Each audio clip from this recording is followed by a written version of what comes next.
আসসালামু আলাইকুম। Tongi pilot school and girls college কর্তৃক আয়োজিত অনলাইন লাইভ ক্লাসে একাদশ দ্বাদশ শ্রেণীর ব্যবসা শিক্ষা শাখার শিক্ষার্থীদের জানাই স্বাগতম। ইন্টারনেটের গোলযোগের কারণে ক্লাসটি কয়েকবার ডিস্টার্ব করার কারণে লাইভটিতে অংশগ্রহণ করতে দেরি হয়েছে। তো ঈদের পরবর্তী ক্লাসে সবাইকে স্বাগতম। আজকে আমার প্রথম ক্লাস। আজকে একাদশ দ্বাদশ শ্রেণীর সঙ্গে আমি যে ক্লাসটি নেব সেটি হচ্ছে অংশীদারি ব্যবসা সম্পর্কিত। আমরা গত ক্লাসটিও করেছিলাম অংশীদারি ব্যবসা, সেটি ছিল দিনাজপুর বোর্ড 2019। আর আজ হচ্ছে অংশীদারি ব্যবসা, যেখানে ক্লাস পরিচালনায় থাকবে মোহাম্মদ ইয়াকুব হোসেন মামুন, প্রভাষক হিসাব বিজ্ঞান, Tongi pilot school and girls college. তোমাদের সঙ্গে আজকে যে বিষয়টি নিয়ে আলোচনা করব সেটি হচ্ছে দিনাজপুর বোর্ড 2017 হিসাব বিজ্ঞান দ্বিতীয় পত্র, সৃজনশীল প্রশ্ন 4। সো তোমাদের বইয়ে যদি প্রশ্নটি থাকে তোমরা বের করে ফেলো এবং অঙ্কটি খুব ভালো করে বুঝে নাও। পরবর্তীতে অঙ্কটি তোমরা নিজেরাই করতে পারবে ইনশাআল্লাহ।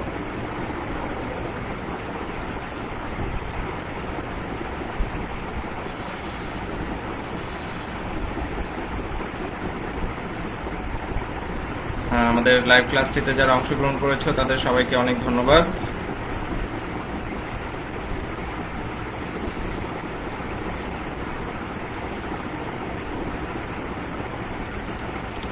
প্রথমে আমরা যে বিষয়টিতে চলে যাচ্ছি সেটি হচ্ছে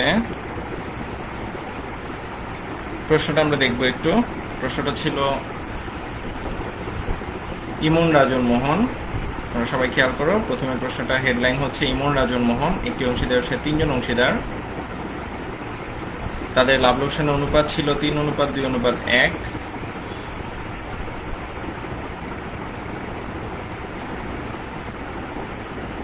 সালে 1 জানুয়ারি তারিখে তাদের মূলধনের পরিমাণ ছিল ইমন 2,50,000, রাজন 2 লক্ষ টাকা এবং মোহন ছিল কত 1,50,000 টাকা। আশা করি সবাই দেখতে পাচ্ছ। ফেরদৌসী ম্যাডামকে আসসালামু আলাইকুম।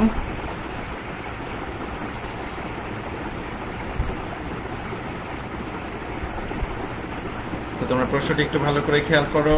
প্রশ্নটির পরে আমরা চলে যাচ্ছি সৃজনশীল। 3টা অংশ ছিল এখানে। ক নম্বরে বলা হচ্ছে অংশীদারদের উত্তোলনের সুদ নির্ণয় করতে বলা হয়েছে। খ নম্বরে লাভ লোকসান আবন্টন হিসেবে মোট ব্যয় কত এবং মোট আয়ের পরিমাণ কত, এবং গ নম্বরে বলা হচ্ছে অংশীদারদের মূলধন হিসাব প্রস্তুত করো।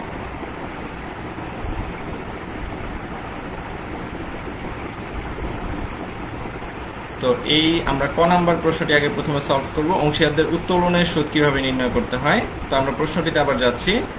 উত্তোলনের সুদ হচ্ছে, প্রশ্নটাতে ছিল দেখো এই যে নীল করা লাইনটা, মূলধনের এবং উত্তোলনের উপর 5% সুদ ধরতে হবে। এখানে সুদের পরিমাণটা বলা হয়েছে কত পার্সেন্ট? 5%। এবং পরের লাইনটা খেয়াল করে, এখানে বলছে প্রত্যেক মাসের শেষ তারিখে ইমন রাজন মোহন ব্যবসা থেকে যথাক্রমে 9,000, 5,000 এবং 5,000 টাকা নগদ উত্তোলন করেছে। আমরা দেখতে পাচ্ছি শেষ হওয়ার কারণে কত 5.5%। তো ক্যালকুলেশন করলে সুদ আসতেছে 2,475 টাকা। আশা করি বুঝতে পেরেছ। একইভাবে ইমনের পরে কে ছিল? রাজন। রাজন প্রতি মাসে উঠাইছে কত 5,000 টাকা। তো 5,000 টাকার 5% করে সেম 5.5 করা হলে 1,375 টাকা। এবং পরবর্তীতে ইমন রাজনের পরে ছিল মোহন, সেও সেম 5,000 টাকা উত্তোলন করেছে।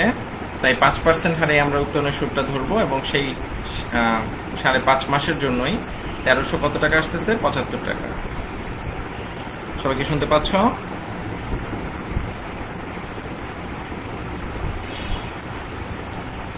আচ্ছা, তার পরবর্তী যে বিষয়টি ছিল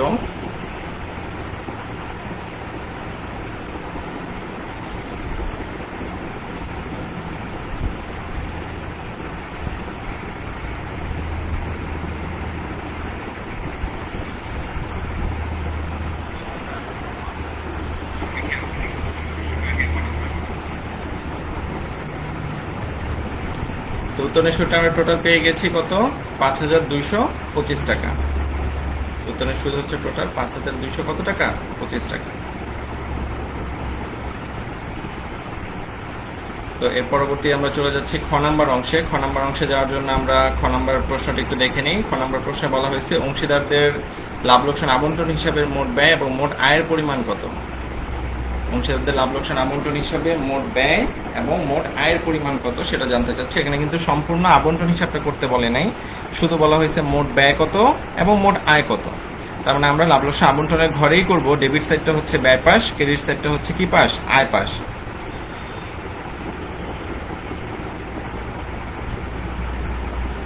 আমরা চলে যাচ্ছি পরবর্তী স্লাইডে।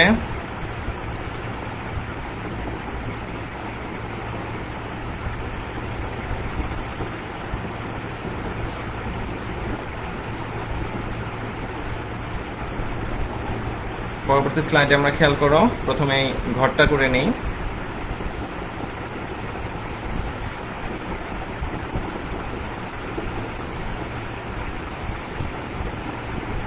প্রথমে হচ্ছে আমরা দেখতে পাচ্ছি ইমন রাজন মোহনের লাভ লোকসান আবন্টন হিসেবে একটা ঘর করা হয়েছে।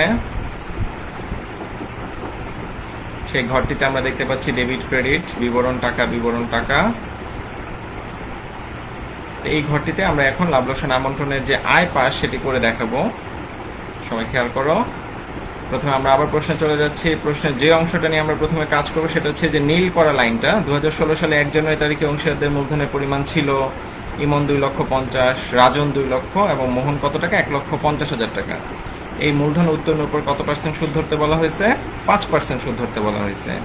তাই আমরা এই টাকাটার উপর এখন সুদ নির্ণয় করব এবং সুদটা আমরা এর আগে দেখাইছিলাম উত্তোলনের সুদ, এখন দেখাবো আমরা মূলধনের সুদ। তাহলে খেয়াল করো মূলধনের সুদটা আমরা কিভাবে করব। মূলধনের সুদের পরিমাণ এখানে নির্ণয় করা হচ্ছে। মূলধন ছিল 2,50,000, তার 5% হচ্ছে 12,500। রাজনের ছিল 2 লক্ষ টাকা, তার 5% করা হয়েছে, আসতেছে 10,000।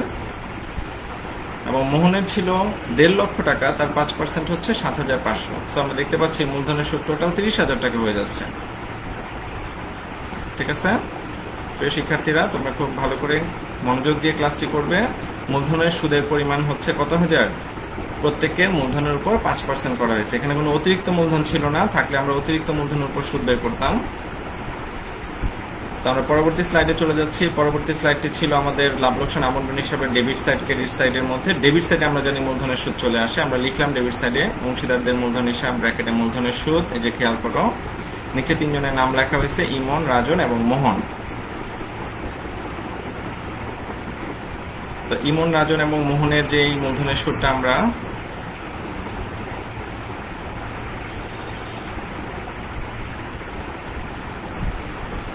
বের করেছিলাম। ইমনের ছিল 12,500, রাজনের ছিল 10,000 এবং মোহনের ছিল কত? 7,500 টাকা। তাহলে এই তিনটা সুদ মিলে আমাদের টোটাল সুদ আসতেছে কত? 30,000 টাকা। তাহলে আমরা লাভ লোকসান আবন্টনের ডেবিট সাইডে এটি লিখে দিলাম। পরবর্তীতে যে কাজটি করব আমরা চলে যাব প্রশ্নে। প্রশ্নের পরবর্তী যে অংশটা ছিল সেটা নিয়ে বেতন সংক্রান্ত। খেয়াল করে এই যে নীল করা লাইনটা, ইমন, রাজন তাদের সার্বক্ষণিক দায়িত্ব পালনের জন্য কারবার থেকে 5,000 এবং 4,000 টাকা করে মাসিক বেতন পাবে, যা তারা নগদে গ্রহণ করেছে। তাহলে এই মাসিক বেতন যে 5,000 এবং 4,000 ছিল সেটা নগদে গ্রহণ করলে আমরা জানি মূলধন হিসেবে আসবে না, কিন্তু লাভ লোকসান আবন্টনের ডেবিট সাইডে আসবে। তাই ডেবিট সাইডে আমরা 5,000 এবং 4,000কে 12 দিয়ে গুণ করব এবং গুণ করে যে বেতনটা আসে সেটা ডেবিট সাইডে লিখে দিব। খেয়াল করো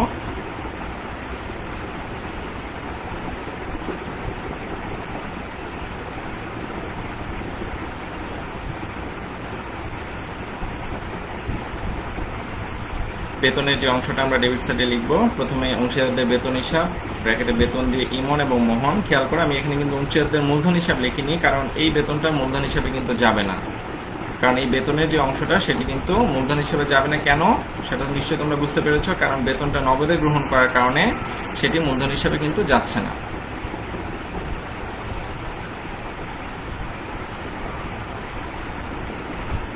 তাহলে বেতন কার কত ছিল?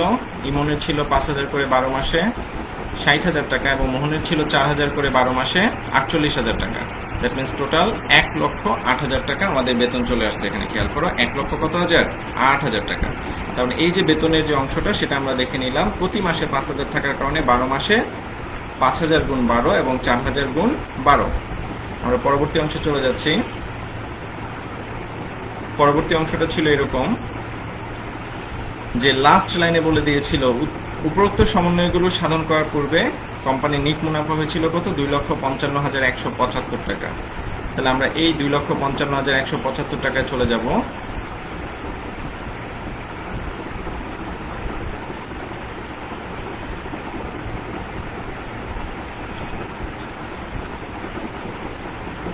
এটি ছিল নিট মুনাফা 2,55,175। এই নিট মুনাফাটা আমরা এই আবন্টন হিসেবে কোন সাইডে লিখবো? আমরা জানি এই ক্রেডিট সাইডে লিখবো, তাই না? তাহলে ক্রেডিট সাইডে লিখে ফেলতেছি অংশীদারদের লাভ লোকসান হিসাব নিট মুনাফা। নিট মুনাফাটা চলে আসতেছে দেখো 2,55,175 টাকা। তো এরপরে চলে আসতেছি আমরা পরবর্তী যে অংশটা ছিল উত্তোলনের সুদের একটা অংশ ছিল। এই যে উত্তোলনের উপর দেখো বলছে 5% সুদ ধরতে, আমরা এখানে ক নম্বরে এটা সলভ করে ফেলেছিলাম।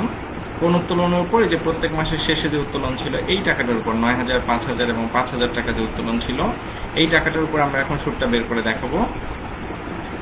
সো এটা ক নম্বরে দেখিয়েছিলাম একবার, সেটা আরেকবার রিপিট করতেছি। উত্তোলনের সুদের পরিমাণ ছিল ইমনের 2,475, রাজনের 1,375, মোহনেরও 1,375, মোট 5,225 টাকা।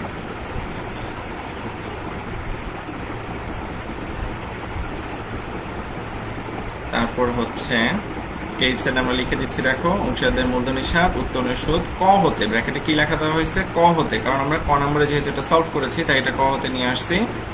এবং এটার পরিমাণটা ছিল একটু আগে আমরা বের করেছি 2,475, 1,375, 1,375, মোট হচ্ছে কত টাকা? মোট হচ্ছে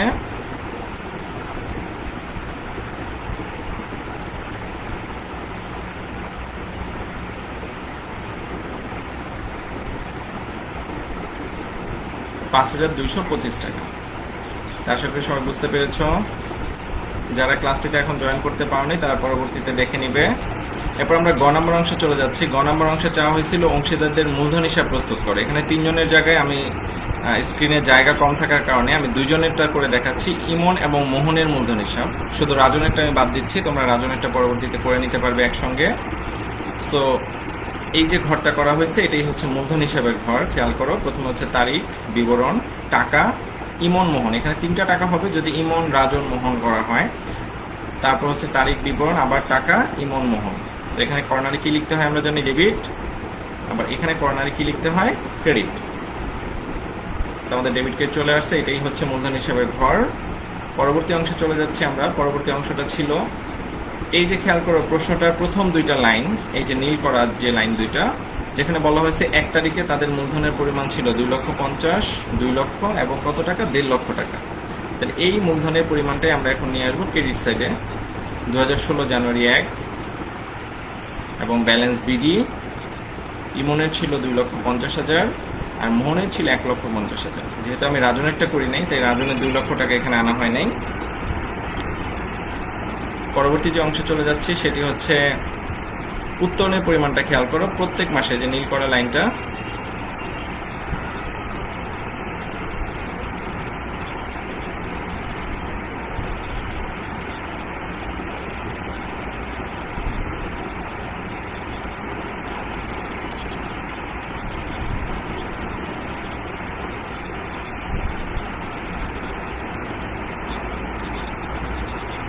যে লাইনটার কথা বলতেছিলাম যে উত্তোলনের পরিমাণটা, সেটি হচ্ছে প্রত্যেক মাসের শেষ তারিখে ইমন, রাজন, মোহন ব্যবসা থেকে 9,000, 5,000 এবং 5,000 টাকা করে উত্তোলন করেছিল।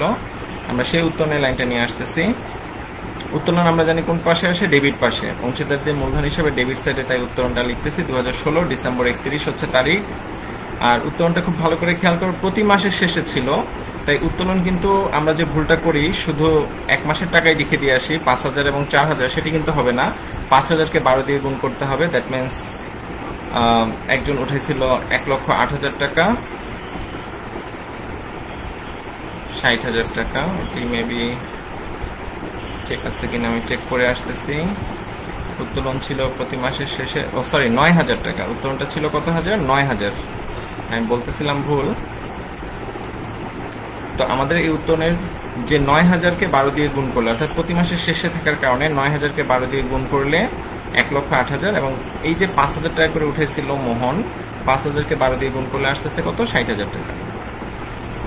তো আমরা সেই জন্য 1,08,000 এবং 60,000 লিখে দিলাম। আমাদের উত্তোলনের কাজ শেষ। খেয়াল করো ক্রেডিট সাইডে মূলধন এবং ডেবিট সাইডে উত্তোলন চলে আসছে।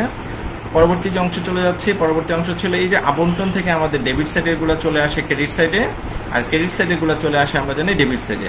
বা ডেবিট সাইডে খেয়াল করে 2টা এন্ট্রি ছিল, তার মধ্যে আমি লাল করে দিয়েছি বেতন। বেতনটা আসবে না মূলধনে। কেন আসবে না? কারণ আজকের অঙ্কে অংশীদাররা বেতনটা কি করেছিল? নগদে তুলে নিয়েছিল। তাই এই বেতনটা কিন্তু মূলধন হিসাবে আসবে না। তাই আমি এটা লাল দাগ দিয়ে বাদ দিয়ে দিলাম। তাহলে ডেবিট সাইডে কি থাকতেছে? শুধু মূলধনের সুদ। এই মূলধনের সুদটাকে আমরা নিয়ে যাবো এখন কোথায়? ক্রেডিট সাইডে। তো খেয়াল করো আমরা মূলধনের সুদটাকে নিয়ে আসতেছি। এই টাকাটা যে মূলধন ছিল সেই টাকাটার উপর ডিসেম্বর 31 অংশীদারদের লাভ লোকসান আবন্টন হিসাব, ব্র্যাকেটে মূলধনের সুদ। খেয়াল করছো তোমরা? এই যে মূলধনের সুদটা আমরা নিয়ে আসলাম, সে কত টাকা? প্রথমটা ছিল 12,500 টাকা আর পরেরটা ছিল কত? 7,500 টাকা। আমরা মূলধনের সুদটাও নিয়ে আসছি, কমপ্লিট হয়ে গেল, কিন্তু বেতনটা আসবে না এই অঙ্কে, কারণ আবারও বলতেছি বেতন কিন্তু ডেবিট হয়েছিল। এই যে আমি আবারও আগের অঙ্কটায় আগের লাইনটা দেখাচ্ছি, এই যে এখানে বলতেছিল যে তারা কারবার হতে বেতন পাবে, ভালো কথা, বাট এই যে দেখো আমি লাল করে দিয়েছি যা তারা নগদে গ্রহণ করেছে। এই লাইনটা খুব ইম্পর্টেন্ট, যে নগদে গ্রহণ করলে আমরা জানি সেটি মূলধন হিসেবে আর আসে না।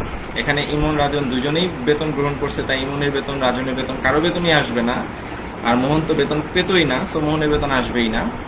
তাই আমরা আবারও দেখাচ্ছি, শুধু এখানে মূলধনের সুদটা আসছে 12,500 এবং 7,500 টাকা। সো আমাদের ডেবিট থেকে ক্রেডিট সাইডে আনা কমপ্লিট। এখন আমরা চলে যাব মুনাফার অংশে। মুনাফার অংশ কত ছিল খেয়াল করো, মুনাফার অংশ ছিল ওই যে 36,000 টাকা দিয়ে দেওয়ার পর বাকি যে টাকাটা ছিল সেটাকে 3:2 করে প্রথম জনে আসি মনে 51,840 এবং মোহনে আসে 36,000 টাকা।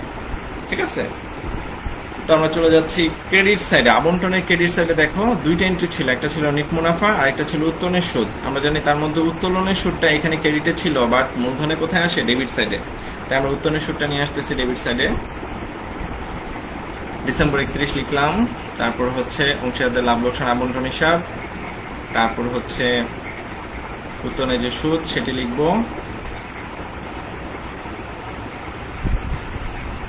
উত্তোলনের সুদ হচ্ছে 2,475 এবং 1,375 টাকা। আচ্ছা, রামিসা রহমান, আপনি কোন ক্লাসের? এটি ক্লাস 11-12 এর ক্লাস চলতেছে এবং গ্রুপটা খুব ভালো করে দেখে নেন। যারা 9 এর তারা 9 এর গ্রুপে জয়েন করো, যারা ক্লাস 11-12 তারা ক্লাস 11-12 এ জয়েন করতে হবে। এক একজন এক এক গ্রুপে জয়েন করলে হবে না, গ্রুপ দেখে গ্রুপ বুঝে তারপর গ্রুপে জয়েন করতে হবে।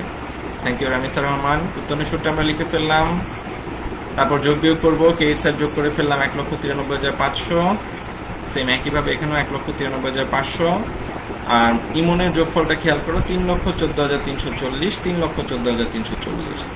সো বিয়োগ করে আমরা ব্যালেন্স সিডি পাচ্ছি, এখানে খেয়াল করো ব্যালেন্স সিডি আসতেছে 2,03,865 এবং এখানে আসতেছে 1,32,125 টাকা।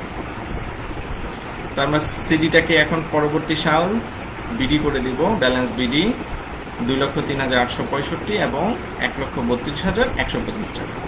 আশা করি তোমরা খুব ভালো করে এই অঙ্কটি বুঝতে পেরেছ এবং এই অঙ্কটি তোমরা করবে। অংশীদার ব্যবসা সম্পর্কিত গত ক্লাসের অঙ্কটি এবং আজকের অঙ্কটি, দুইটি অঙ্ক ভালো মতো করতে পারলে অংশীদার সম্পর্কিত অনেক ধরনের সমস্যা তোমাদের সলভ হবে। তারপর কারো কোনো কোশ্চেন থাকলে অবশ্যই কমেন্ট বক্সে কমেন্ট করবে, আমাকে জানাবে। পরবর্তী ক্লাসে ইনশাল্লাহ আমরা অন্য কোনো অধ্যায় অথবা অংশীদারের সমন্বিত অংশীদার সেটি নিয়ে আলোচনা করব। সবাই সে পর্যন্ত ভালো থেকো, ধন্যবাদ, আল্লাহ হাফেজ।